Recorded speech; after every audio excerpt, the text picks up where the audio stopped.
All right, so with that in mind, what constitutes excellence in coaching? So if one of our key goals as coaches in Queensland is to keep athletes involved in the sport for 10 years, to give them experiences that are going to be so engaging, so much fun, so enjoyable that they keep coming back for 10 years, and we talked about coaching as helping them through that process, helping them meet their goals, all of those sorts of things. What do we consider excellence in coaching?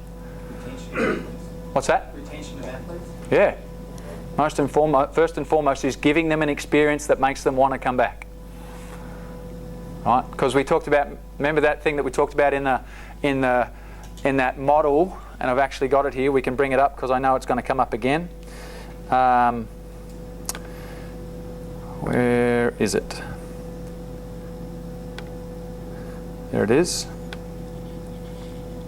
Remember this one? You guys may not be able to read that too well. Let's see if we can bump it up a bit. All right, so remember we talked about the performance improvement via and continued participation was the first line in every category, but the other ones varied a bit from section to section. Remember we talked about that? All right, so yes, most definitely excellence in coaching means giving the guys an experience such that they come back. That's first and foremost at every level of coaching, making sure that they enjoy it enough, they get enough out of it, you meet their needs enough for them to keep coming back. Obviously they change from section to section after that, but where's my thing gone? Sorry, still learning how to work it. Let's go back to this.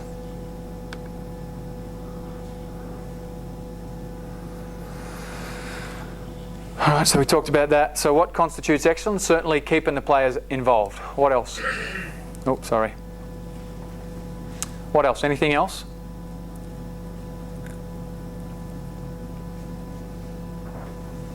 So when we talk about that long-term athlete development model, is it the same all the way through? Would your behaviours be the same all the way through?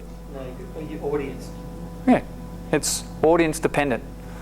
It's about making sure that you understand who you're dealing with and what their needs are, and trying to find ways to meet all of their needs. Again, not just the kids that are the best, most obvious elite prospects, but all of the kids within that group that you're working with, trying to find a way to keep them engaged, keep them involved. And as we talked about last week, you're going to get some pretty broad ranges, as we do in the QBA this year. We've got kids who next year will still be in under 14s, along with some of our very best under 18 kids. Kids that are going to the National Academy and potentially signing and all that sort of stuff. So we've got a pretty broad range of kids in our program. And obviously their needs, as a result, are very different. Okay, a couple other things we need to consider. People will only continue to do what they are rewarded for. All you have to do is find out what reward they are looking for. So that's exactly that motivation theory that we were talking about. We need to make sure that we're meeting their needs. Who's the audience and what do they need to keep them coming back? All right, so we just referred to that long-term athlete development model. So you guys, did we give them a copy of that last week, Shane? Yeah. Yep, they did, they got it. That's something that I'm going to refer to quite a bit, so keep it handy as we go through this stuff tonight. We might refer back to that a number of times, but we need to just keep that in mind. It's important stuff. Okay, so in terms of coaching theory tonight, what are we actually going to talk about? This was basically a bit of a recap of some of the stuff that we talked about last time around. Some of the things that we're going to talk about tonight, we're just going to touch on communication. I know Shane talked about communication a little bit last time, but we're going to touch on that again, just reinforcing a few things. He talked about retention theory and retention of that information, so learning. We're going to just cover a few coaching terms and definitions of those. We'll talk about a bit of that. Hopefully make sure that we're all on the same page when, the NCAS Level 4 manual refers to, intrinsic and extrinsic, or explicit and implicit instructions and those sorts of things, making sure that you guys understand what these are. We're going to go through some of that. We're going to go through creating a positive learning environment. This is something I'm very big on. I think it's a core part of all of our high performance programs. It's always in our initial coaches meeting with all the Queensland team coaches. the start of our program, we go through this process and talk through what constitutes creating a positive learning environment to make sure that the kids feel supported, feel an opportunity that they feel comfortable in learning, and they get the sort of coaching and feedback that's going to most help them learn as quickly as possible. We're going to talk about the development of complex movements and constraints theory. So obviously there's a lot of complex movements, and a lot of when people talk about coaching specifically in relation to baseball, they talk about coaching the movements of hitting, throwing and running, along with fielding and all the rest of it. But these are three of the movements that are talked about a lot. So we're going to go through a little bit about constraints theory and how that impacts what we would do in trying to make some movement change. So we'll have a chat about that. All right, so in terms of communication, this is basically all I want to get in terms of communication.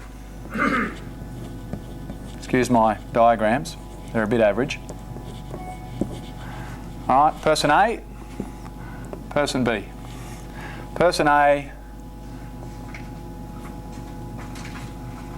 has a light bulb moment. He's got an idea, he's got a thought, whatever it is. All right, so he's got an intended idea that he needs to communicate. All right, so for him to then get the message to him, he has to translate whatever that idea he's had into some sort of message or code, deliver that message, have it be received by person B, but not only just have it received, but have it be understood as per the intended idea or concept. So we're talking about effective communication. So whoever your audience is, again, it's making sure that you're not teaching them or you're not talking to them in a way, you're not delivering skills in a way that you understand. It's important that it relates to the perception of your intended audience. So it's important that person B is able to understand that message that you create. So we're talking about not just communication, but effective communication. All right, so this is a really important concept you've got to understand. It's not about whether you understand it, it's whether that information has been presented such that person B can understand that message as per the intended idea or concept. Does anyone have any questions about that? Pretty straightforward, isn't it?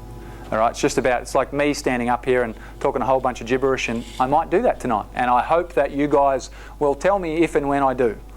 All right, but if I don't deliver the information in a way that you guys can understand, then it's not effective communication.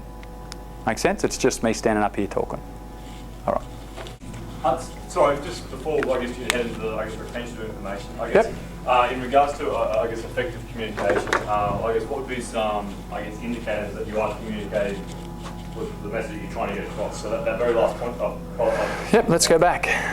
So I guess what was some immediate feedback as a coach? What are some immediate feedbacks that you get straight away if your message has been received well or it hasn't been received quite well? To try and get where you get. You've still got eye contact. People are still looking at you.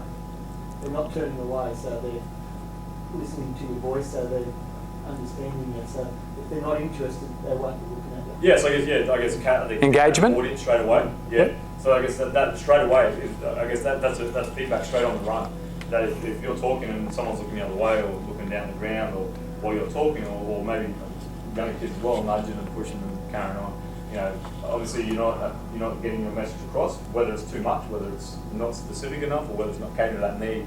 So you need to alter straight away. You need to alter something and change something, whether it is grabbing that person's attention, it's something basic as that, or just changing your delivery a little bit.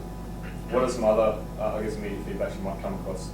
Think about situation. I'm pretty sure everyone's been in a situation where you've presented something, you've instructed on something, and then they're just not doing what I told them to do.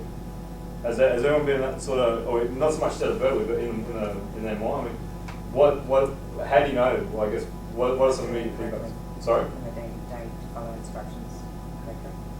When they're not doing what you intended to ask them to do, for example. And then, I guess in that situation, what could you do then as a coach? Then what you're not doing? Get one of them to come out and explain. Yeah, there you go. That's a very good example. That's one of the things with positive learning environment is to encourage leadership, and I guess we'll get onto that a little bit later. That checks off the box in regards to that positive learning environment as well. is that we'll get one of the older guys. If you don't have to present something as a coach, you can get one of the older guys to do, or more experienced guys, someone that knows what they're talking about. You get them out in there and you just sort of sit back and oversee that they are talking about the right thing, and then we go on from there. Anything else that might... Demonstrate understanding from the group. How could you have them demonstrate their understanding? Full speed run-throughs. Sorry? Full speed run-throughs. Please explain. So, with all the level 4 stuff, everything is always stressed that we have a full speed run-through of any of these. Oh, as in a demonstration at full speed? Demonstration Yep. at full speed. Yep. So if you want to demonstrate understanding from a group, you give them a very simple instruction and ask one of them to perform it at full speed. Sure.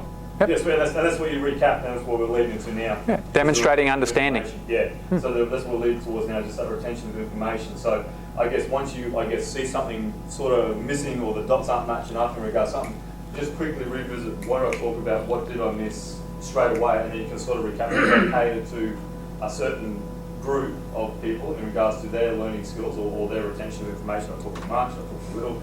Was it not specific enough? Did I say, in regards to direction, did I say go over there, as opposed to we're going to start at that red marker, or we're going to start at first base type concept, as opposed to we're going to go over there and start over there.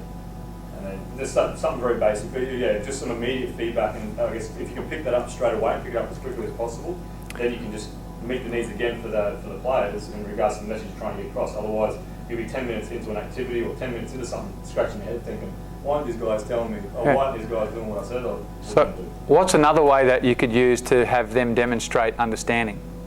Get them to repeat it back to you.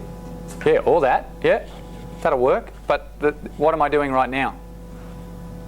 Asking questions. So if you asked to, yeah. So make sure that you have them involved in the communication process. Make sure that they respond to you. Asking questions is a great, simple way to do it. As opposed to, do you understand?